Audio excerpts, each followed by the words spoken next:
In this section, we will see GSM authentication and GSM encryption.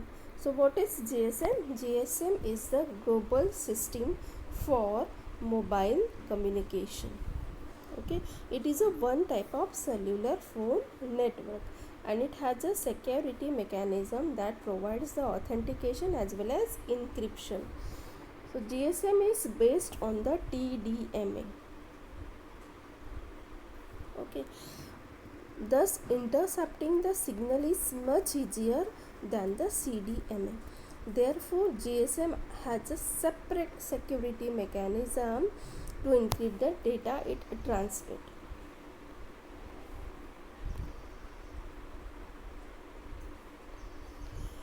GSM security mechanism are based on shared secret key between the HLR and the SIM. HLR is home location register and SIM means subscriber identity module.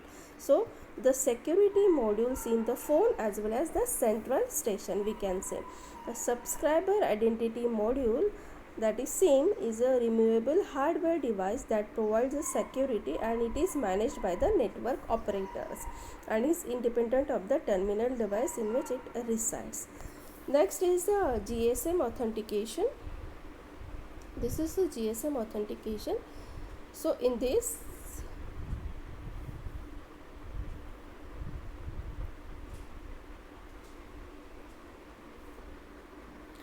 the shared secret key KI is the 128-bit key. Okay, the authentication is performed when the HLR or base station, this is the HLR or we can call it as a base station.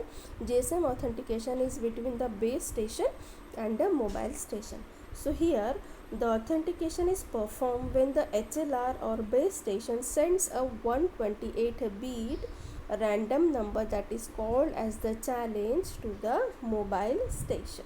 Okay, that is our phone. The mobile station calculates the response for this challenge.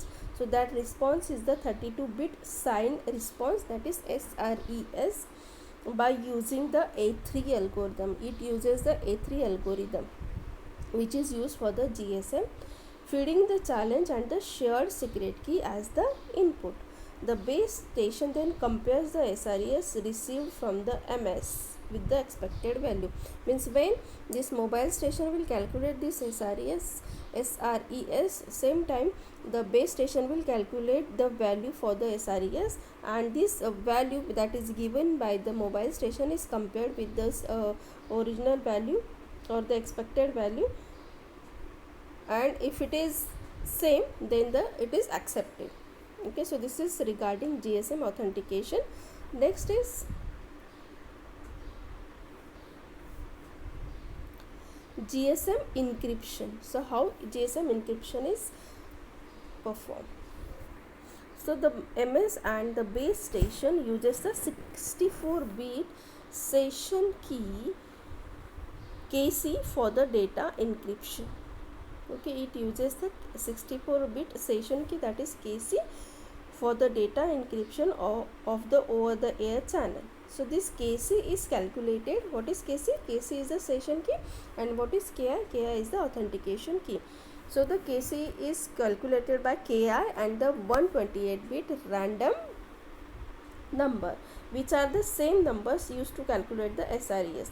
So instead of using the A8 algorithm, the most manufacturer use this A3 algorithm to calculate the KC as well. So this is done to reduce the number of cryptographic algorithm to encode in the telephone firmware. The session key here, the session key KC is the session key. So it is not used to encrypt the data directly. Instead, it is used to generate the key stream that encrypt the data. Okay, and in the last unit, we have seen how the encryption is performed by XORing the basic stream encryption algorithm and the data stream with a key stream generated by the pseudo random number. Okay, we have seen it in the last section. So in this case, the seed is the KC here.